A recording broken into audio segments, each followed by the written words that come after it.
It's been a long road getting from there to here. Howdy folks, and welcome to a brand new episode of Star Trek Ships of the Line Star Trek Online Edition. This is episode 2, and we're going to be talking about the ships called Enterprise. That's right, ships called Enterprise. Amazing how that works. So this is basically a I'm sorry thing to pretty much say, sorry for the long wait, here's the fish type thing.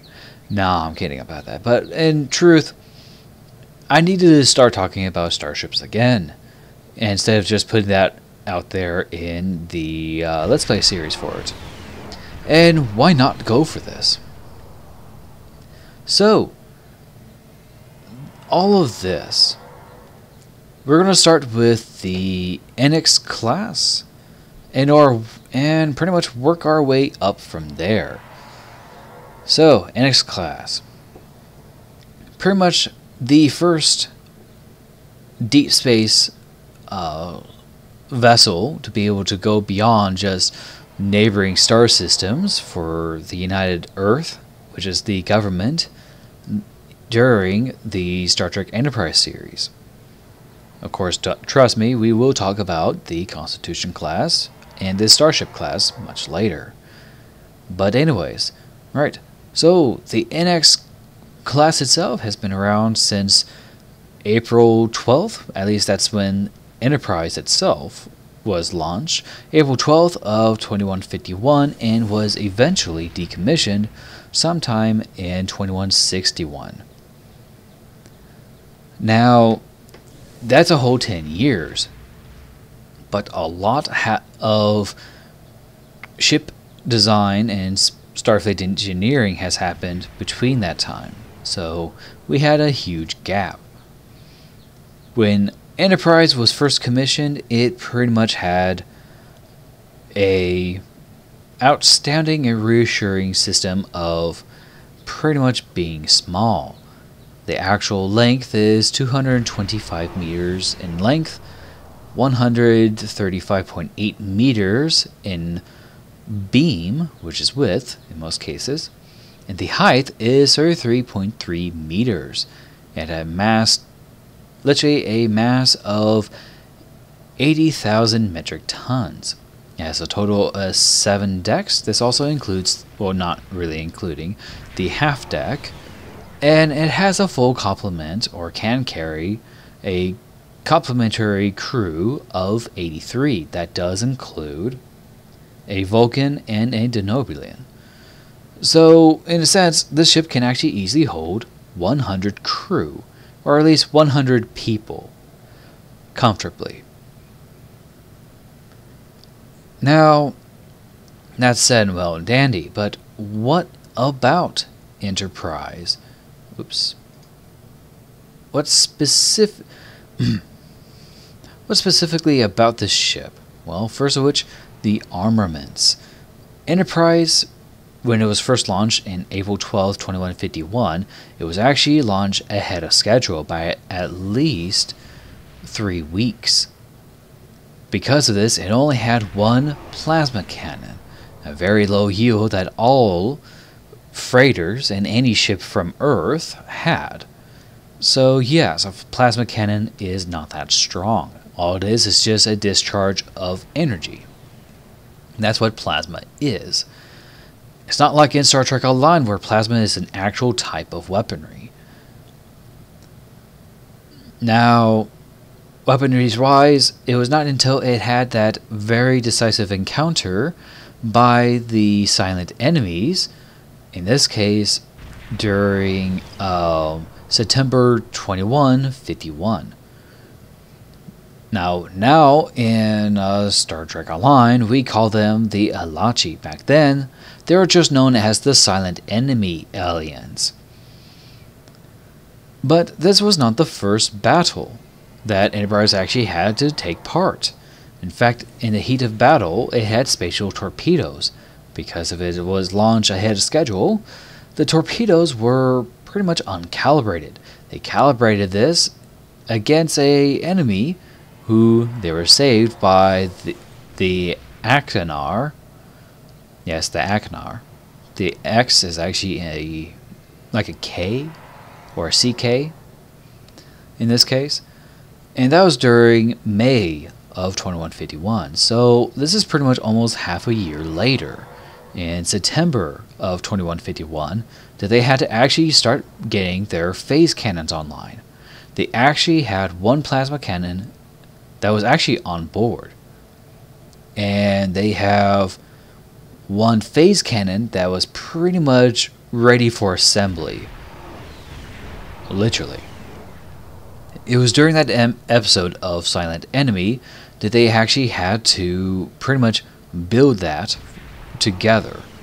Not only did they build it, but they also set it together, fired it, tested it, and performed what is now known as the beam overload, though it is not regularly used and highly advised not to use it. Now, the armaments actually do continue from there. They still use the spatial torpedoes, which is very little effect on opponents whose weaponry is pretty much superior. They can shoot down those torpedoes, like easily, as it was shown in Fight or Flight, as well as in Silent Enemy. They could not stand a chance. Now, Enterprise was originally supposed to have 7 weapon ports. That means 7 cannons. This was changed to that of 3, thanks to Jonathan Archer arguing with the designer of the ship. The designer of the ship was right. They needed to have 7. Because quite frankly, what's out there could have shields just like the Vulcans, and they needed every single last firepower they could get. Unfortunately, they did not develop the Deflector Shielding array yet. Which is something to note. Deflector shields. It literally is deflectors. So, in a sense, it's very similar to that of Star Wars with their deflectors. This is why they said set deflectors to maximum. Not kidding. Go watch the series again. You know, the Star Wars series. You will hear them say deflectors. And then go watch Star Trek on the display settings when they're going through the shield matrices or the shield display. It'll say deflector shielding array. Both of them are the same. What's sad about this is the Enterprise did not have that. In fact, all they had was polarized hull plating. So what you see is what you get here in Star Trek Online.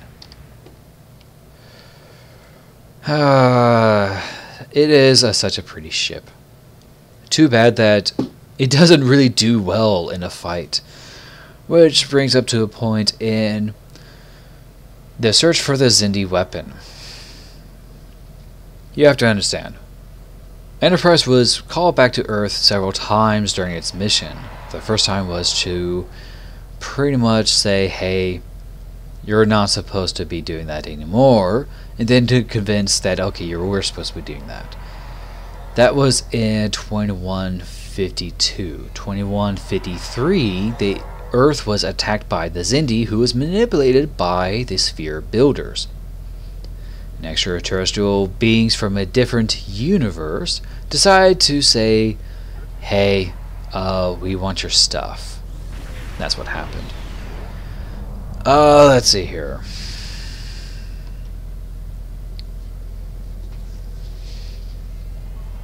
I know, I'm flying around here. Yes, in 2153, Earth was indeed attacked and was recalled.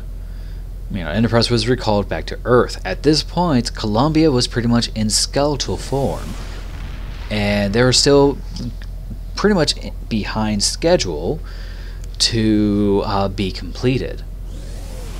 Now, Columbia was one of 3 starships of the NX class to pretty much do just that.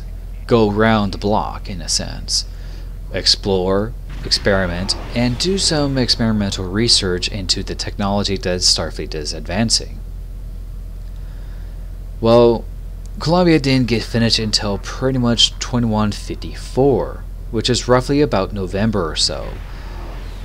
Roughly, because it took months for Enterprise to get repaired during the Xindi incident. When Enterprise was actually put in there, they had a full complement of the phased cannons, all three. They had a refit of their components, mainly having a command center. And also, too, they had a new torpedo system. That's right, photon torpedoes, courtesy of the Vulcans and the Andorians, actually. Though the Earth doesn't acknowledge Andorian help, they in a sense helped. But yes, they got photon torpedoes, mainly because the Vulcan says, here's schematics for photon torpedoes because you need it. Andorian says, take a look at this. Though that didn't really happen, that's probably what could have happened. And yeah, pretty much.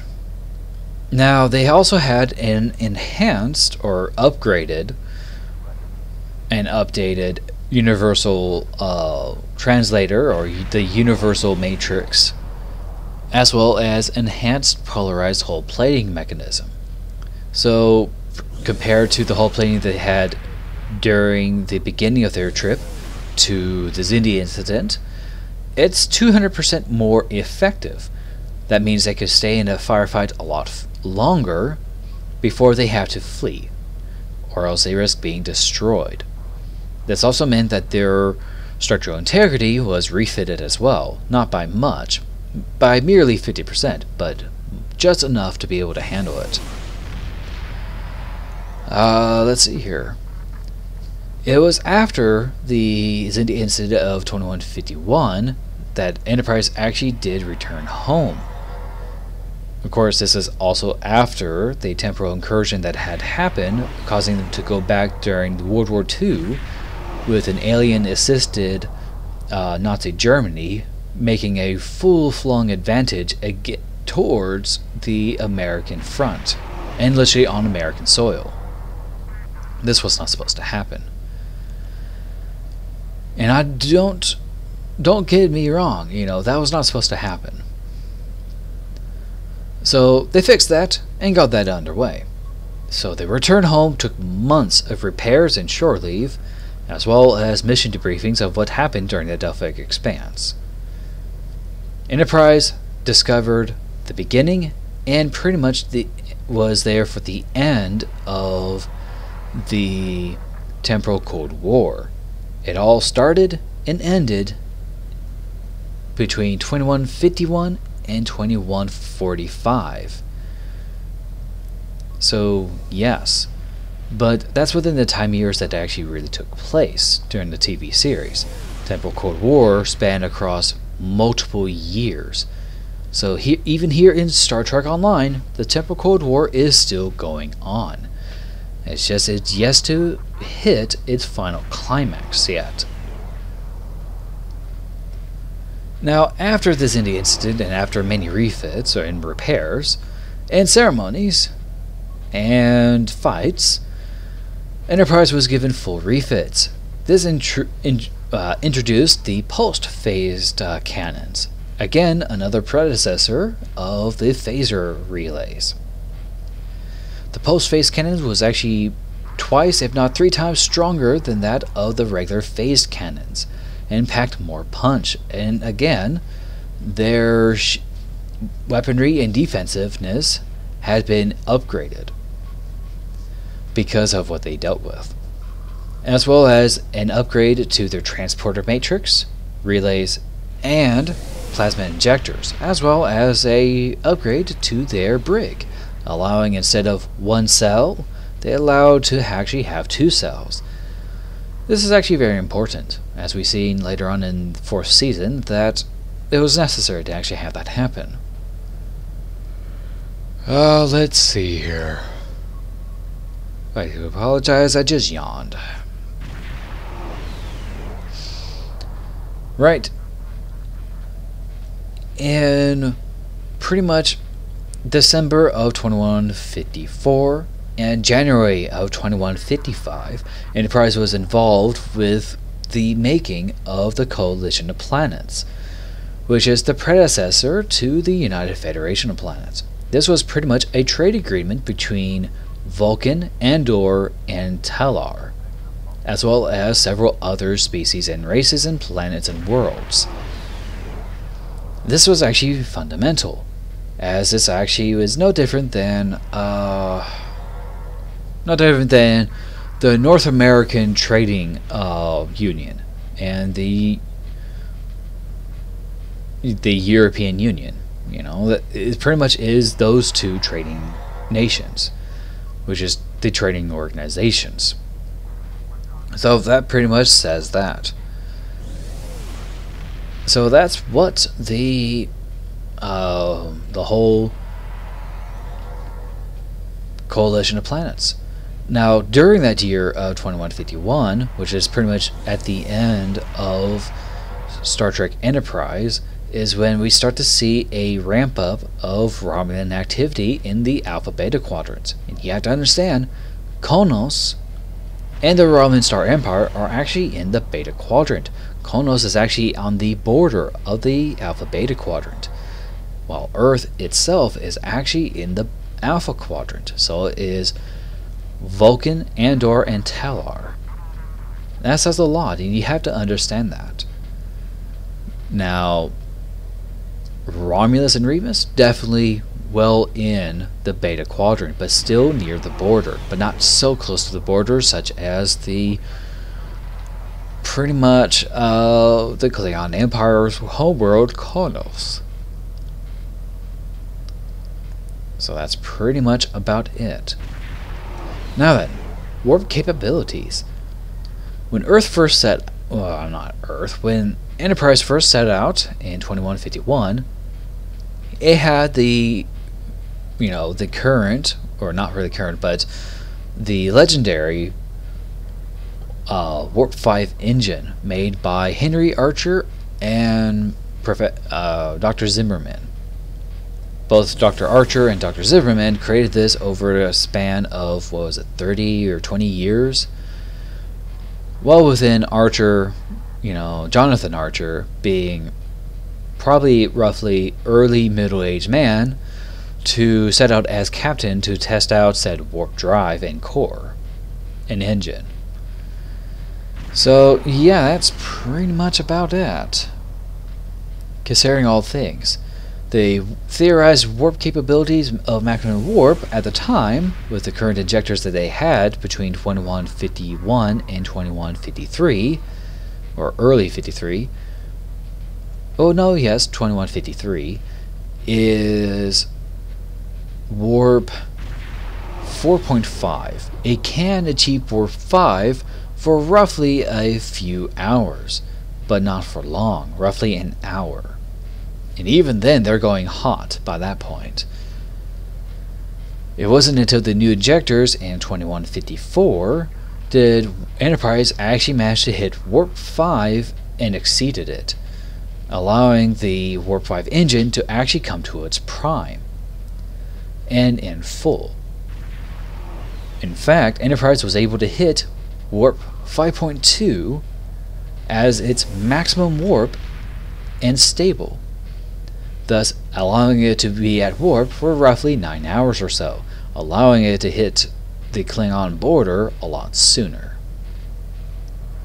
In fact, technically it would have taken months. This would have taken days, if not close to a week, or even 1 month. So, that's well and dandy and all. We talked about all that. Very boring. But don't you know, they also were testing new technology. Enterprise was actually the first Starfleet vessel to actually have a functioning transporter that actually allowed for bioorganisms to be transported over without being self-destructive. What does that mean? Well, simple. If you put a person in, well, you're going to get a person back in the piece that they literally went in through. Remember, they beamed the outside, then inside to outside. Basically, the insides remained the insides. That's basically how that works, and they're all in their right places. There were a few glitches, like a few skin pigmentations moving on them during transportation, like a mole mark, well, not a mole mark, but a freckle being out of place, noted by Hoshi Sato, who became the lead Starfleet officer to actually really advance the Universal Matrix, or the Universal Translator. But yeah, pretty much. That's pretty much all that there is to it.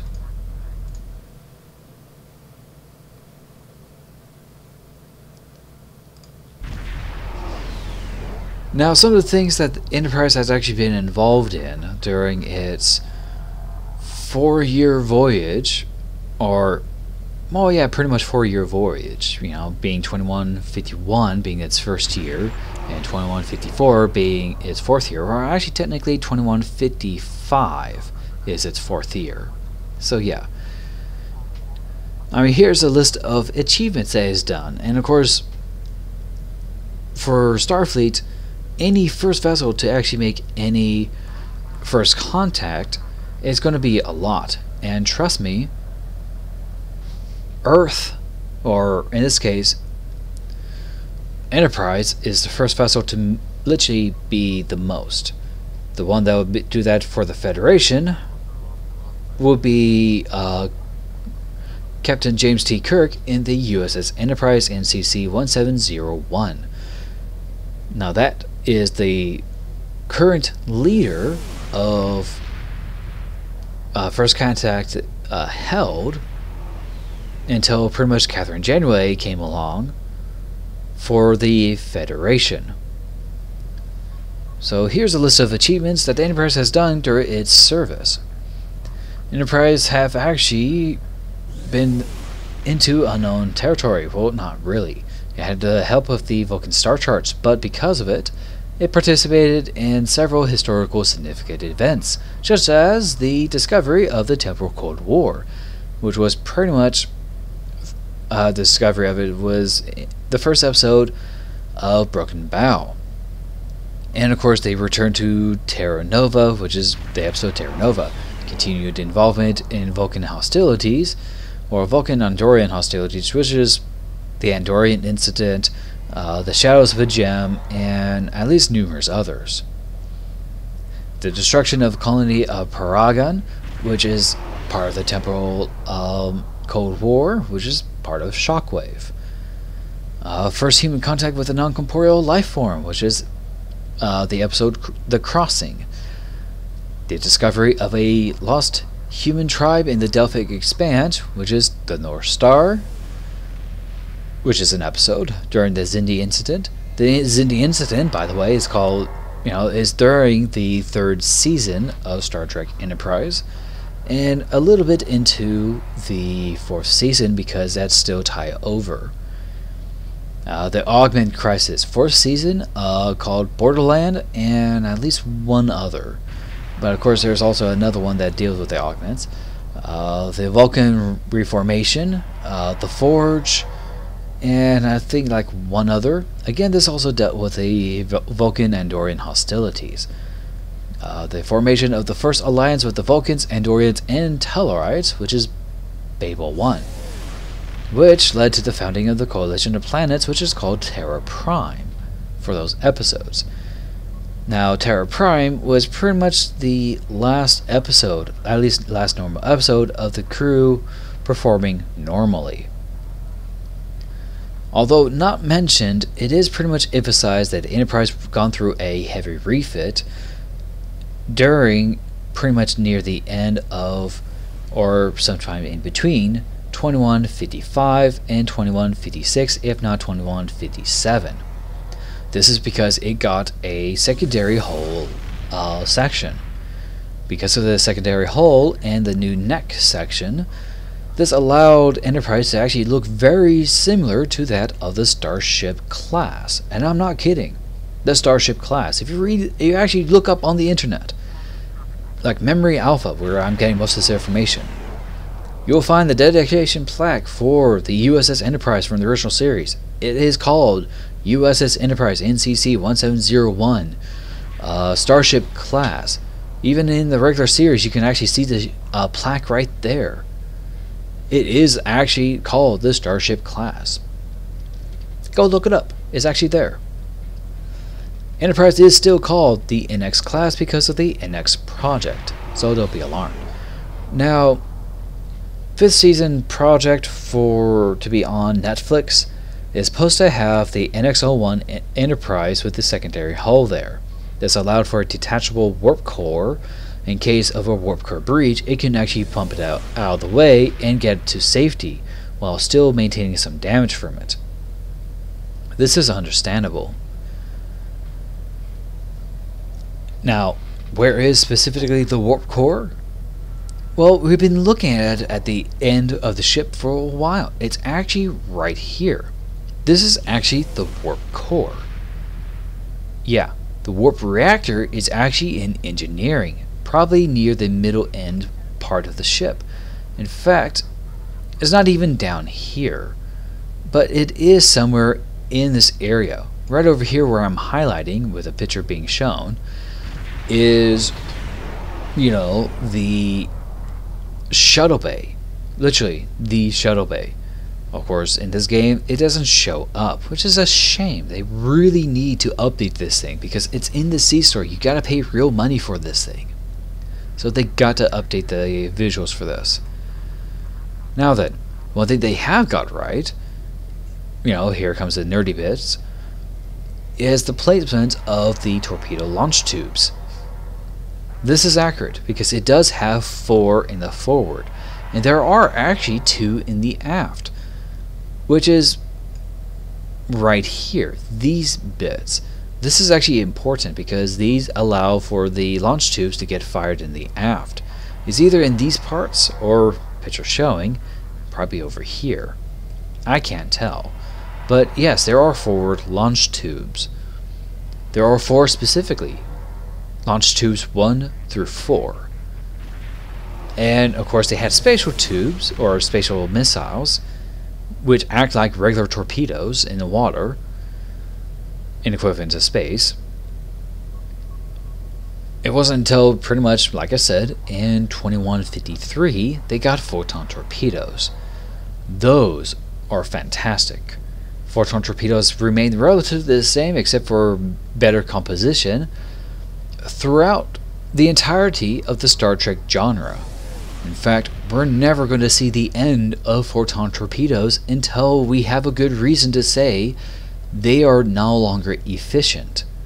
As in, they don't do the damage they're supposed to do, or we can't use them anymore the same way we're supposed to use them. But again, they're still useful. Weaponry points. It's actually kind of hard to point out where specifically they're supposed to be, but we can kind of see it here and here. These 2 nodule points. In fact, there's supposed to be 7 points on this ship. That's not really the case. In fact, down below we have actually phase rails. Yeah, phaser rails. Or beam rails. I would say that's mostly inaccurate because it just does not fit the ship. I mean, if you're going to put the ship, it's going to be no different than the Starship class, or what they call the USS Enterprise ship in the C-Store. From the original series. Now, some people says there was no actual deflector dish. That's actually not true. However, there is no deflectors. There is actually a deflector dish, part of their navigational deflectors, and main deflector dish. This is such. It wasn't until pretty much the refit did we actually get a proper navigational dish, causing this little dish here to become the secondary dish for the ship, acting as the navigational dish for the ship. And of course being the main deflector ship for the saucer. So that makes sense. That makes sense. Because with a bigger bulk underneath, it's going to need its own deflector. So grateful that they changed the design from the original series to what we see. Oh, I do apologize. It was a good thing they actually changed the design from the original series to what we see from the next generation onward. In fact, to where we see that ship over here docking. Something similar to that. I mean, even though I wouldn't agree with the material type, which I do believe is like a Type 2 for the most part, it is good to see that. Yeah. So, yeah. Now, you'll be noticing that there are actually exposed escape pods here. Well, the location is accurate. Not kidding. The location is accurate. And mirrored darkly, 1 and 2, the ISS Enterprise was being destroyed. Captain Forrest ordered an abandoned ship. The ship was eventually destroyed by the Tholians, but again, this was pretty much done, and the ship was lost. But they were, I think, either raising up or ejecting the whole plating, protecting the escape pods and jazzing the escape pods. They were tubular, and those that actually managed to got out survived. Now, in the game of Star Trek Online, for those who want to be accurate with the ship, there actually are 3 material types, or 2 in most cases, that you can actually go with. There's actually material type 1 and 2. Well, not really 2. It's optional on 2, but mainly 1 and 3. 1 and 3 will give you the appearance of that of Enterprise and that of Columbia. Now, Columbia is newer, so it's going to be that of Material 1. Material 3 is that of Enterprise. It's been out for a longer time, so it's no longer that new look. Also, 2 is a different metal composition than that of Columbia. Columbia actually had more time in space dock, and they were using different metals. So there you go. Now, specifically for Star Trek Online, you can actually have the game set your prefix for your ship name to no ship prefix. You will not have the USS on the side, as you can see here, with the Bineville as an appearance. Now, when you start the game and you don't buy the NX class, you can still get the NX prefix, but it is advised to get the NX prefix from the NX class because it does make sense. The NX prefix is actually available throughout the ships no matter what. At least as far as I know. I've been playing this game for so long, since its 3rd installment. Basically its 3rd season. And here it is now, Season 10. We pretty much have all of that happening. Now, let's see here. If we were to look at this game proper, the ship itself is actually well designed. As you can see, because it's Season 10, we have the Delta Recruit progress. Here we have it as a light escort. Because of the design, this is actually technically an exploration cruiser, or just an explorer type ship. It is made as a cruiser, with the designs of 2409, and in this case 2410, you have 4 impulse reactors. One of them could have been the plasma exhausts, which is probably over here, which is most likely the plasma exhaust manifolds. Still acts as the impulse reactors. Because of these 4, this actually is a very maneuverable ship, as seen here. Very maneuverable. Though, as a light cruiser from Tier 1, you can expect much, thus saying it's not that fast. Well, you're right, it's Tier 1. And you can get it for $5, which is 500 Z points, or Zen. in the game. Of course, for me, being in the game for a while, I have it as free. I mean, tier 1 right here, boom. Even the Tavaro is $5. Even the NX class replica. Heck, even the USS Enterprise, you know, from the original series, is actually tier 1. See that silhouette? Oh yeah. I mean, heck, even this. So, specifically, what is this size? You know, what does it...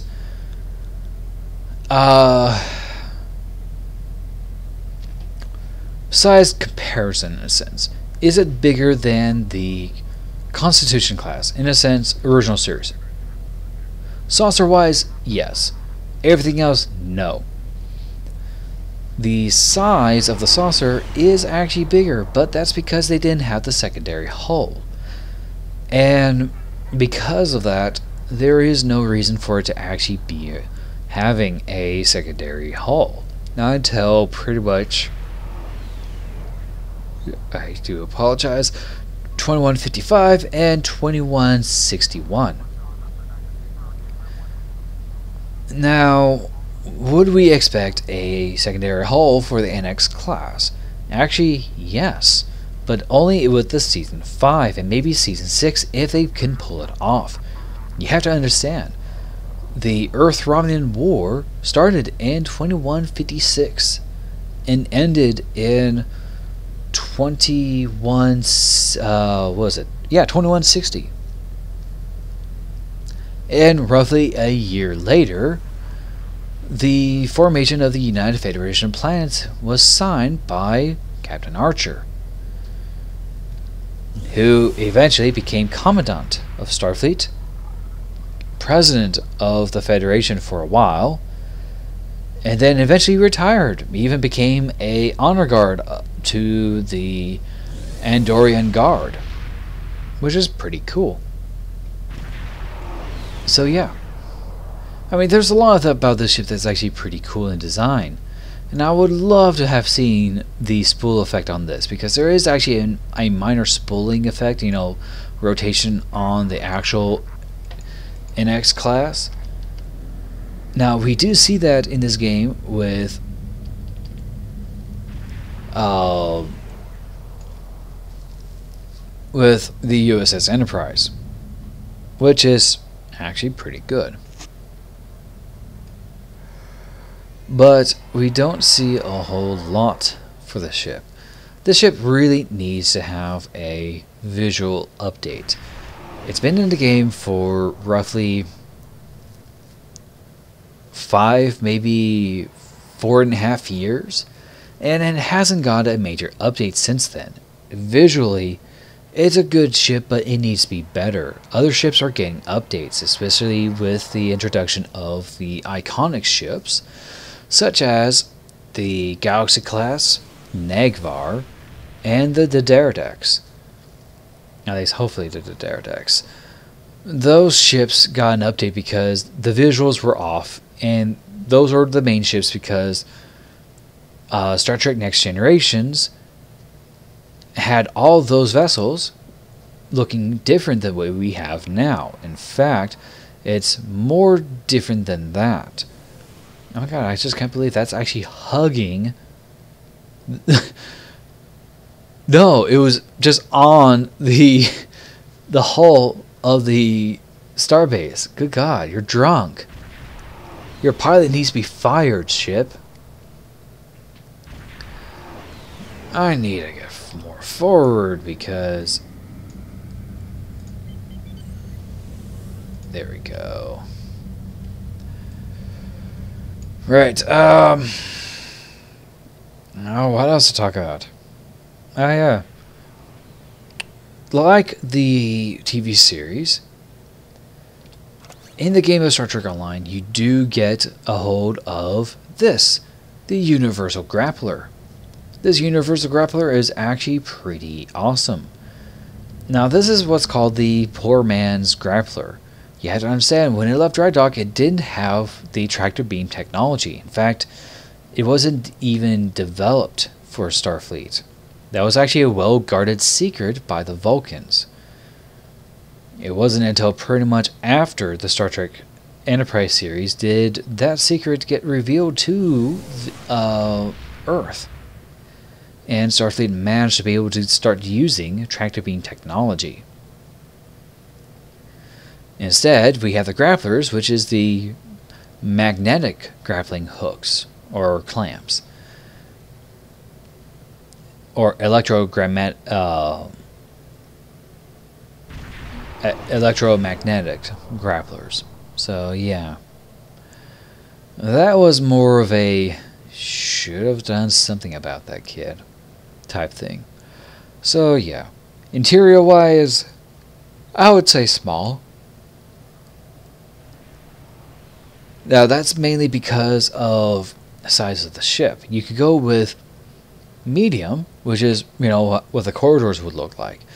In the original series, it's small compared to that of the Galaxy-class corridors. Now, when you see the Defiant, that's actually more accurate. The Defiant's interior is more accurate on comparison, just based on size, not on actual appearance. The actual interior-wise, it's pretty much Spartan. Not much to say about it, but it's Spartan. In the game of Star Trek Online, you do start out in, as a lieutenant at Warp 5. At Warp 5 from onward, you do have the abilities to actually get to higher warps. But, sorry. God, horrible. By 21... not 21. By the time you actually hit to your next ship, your starship will be doing about 6 point something. Close to 7 on warpage. So that's going to be a lot faster than the NX class could have ever gotten. Now you have to understand, Enterprise and Columbia were the two only starships to be constructed for the NX class. NX-03 and 4 were supposed to be the Challenger and Discovery. Those weren't revealed in the TV series, they were actually revealed in the books, and they were pretty much well thought. It made sense to have those two names because that was that. People thought that what about the Intrepid? Well, the Intrepid wasn't actually I would say it wasn't the NX class, but it was part of Starfleet's vessels to be able to go between local star systems. That was within range. And you have to understand, Warp 1 is speed of light. So, how fast they're going is 5 times that of the speed of light. And yes, it is impossible for things to go, at least so far as I remember. There might be a few particles that it goes at 2 or faster than the speed of light. Except for photons, they are the speed of light. That's what photon is. Now, in order for anything to go faster than light, we have to have a mechanical property to be able to accelerate it. Otherwise, naturally, we can't get past the normal speed of light. We just simply don't have the means to do so. So Warp 1 is speed of light. You're at speed of light. Warp 2 is 2 times faster, or double the speed of light. 3 times is Warp 3, 4, 5, 6, etc. Until you hit to pretty much 10, that mythical number that once you go beyond it, there's no telling how fast or where you're going to be at. That was actually considered bull. Because Borg can hit Warp 14. Because that's technically transwarp speeds. And at transwarps, you're going past Warp 10. Which is maximum speed normal warp can get you. And at transwarp speeds, it's just faster than warp. So you're still saying Warp 14, but it's transwarp 14. But I don't think anyone's really going to care.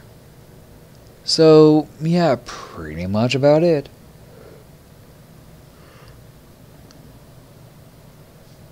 this ship does handle well. And using regular phasers doesn't really matter. Using a photon torpedo in the front doesn't really matter.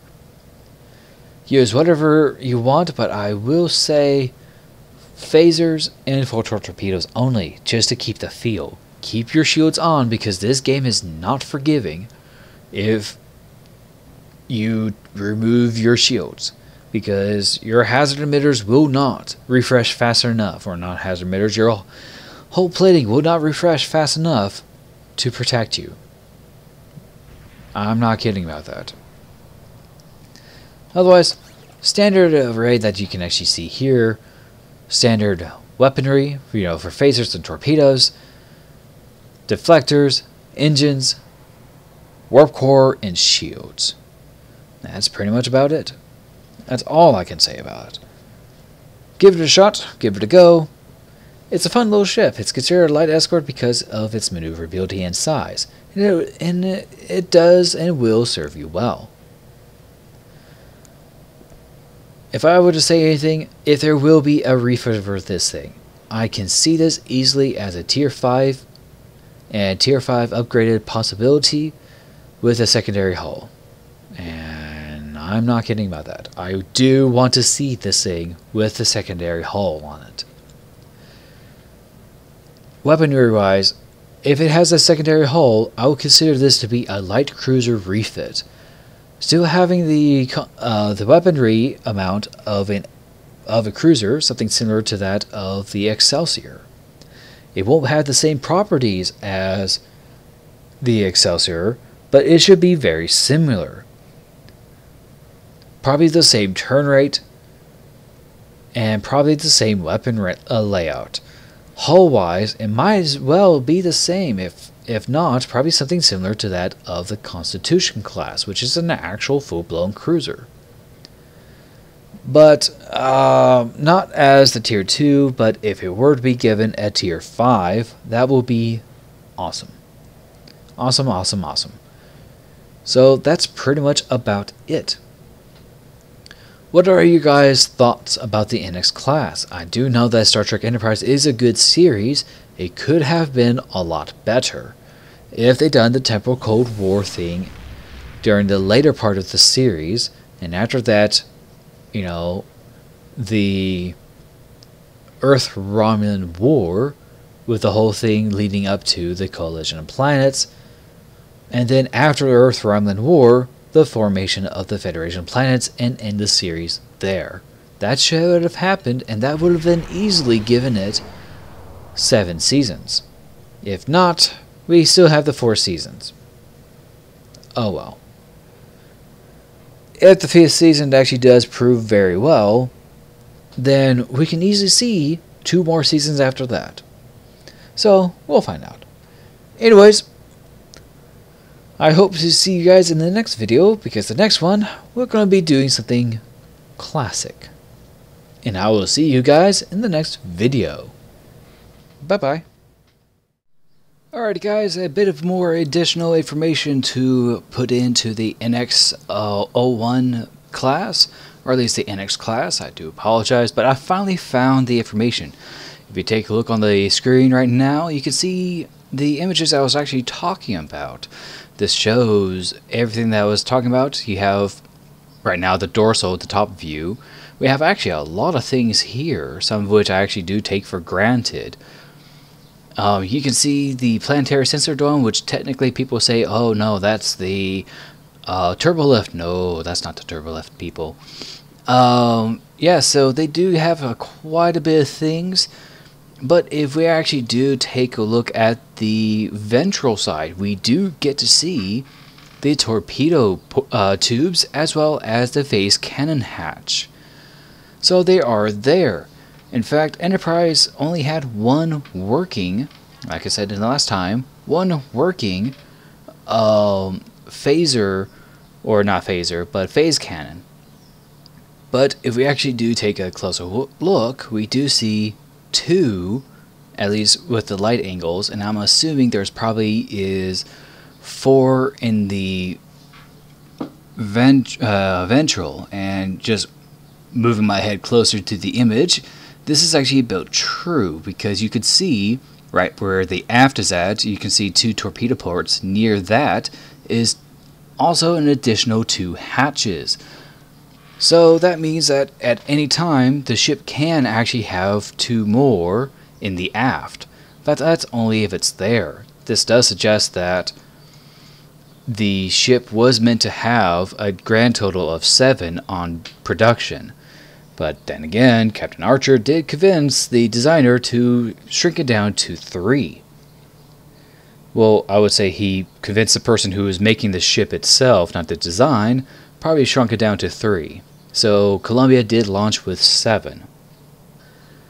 And also too, we do get quite a bit of more viewage. Another angle shows, and of course this does correct my original assessment of phaser hatches or phase cannon hatches, but we do see the 2 aft torpedo ports. So this is actually pretty interesting. And we also, in the same angle, we do see the shuttle bays that are there. So again, Cryptic Studios, if you do watch this, take my advice, really rework on this, rework on the visual. You're getting a lot of money for the whole series going on. It's time we actually get the NX and all the other ships from, I think, Tier 3 downward to be upgraded with a better visual appearance. Now also too, one final picture so far as I can actually find is a closer look. It turns out what I thought was the warp core isn't really the warp core. The warp core is actually located in engineering. But that's actually the warp reactor, not the warp core. But it will do the exact same thing when it breaches. So that's pretty much about it. But we do see a lot of ports. But in 2409, those ports become pretty much obsolete. Or do they? We can see that they are useful. Now, for this type of ship in 2409, with upgraded shields and whatnot, this can be an Escort Cruiser. So this can be the first mix. But again, based on the size, it's really more of an escort based on designs and starship material making for 2409. So these hatches can be very much be useful for the ship as it is, specifically for the ship, not just for Starfleet. So there we have it. But anyways, thank you for watching. Yet again, I do apologize for this little bit here. But mainly it's just because I found more information after the initial recording and just bring it up to your attention of images I found. So thanks again, and hopefully you guys do enjoy this, and I will see you guys in the next video. Bye bye.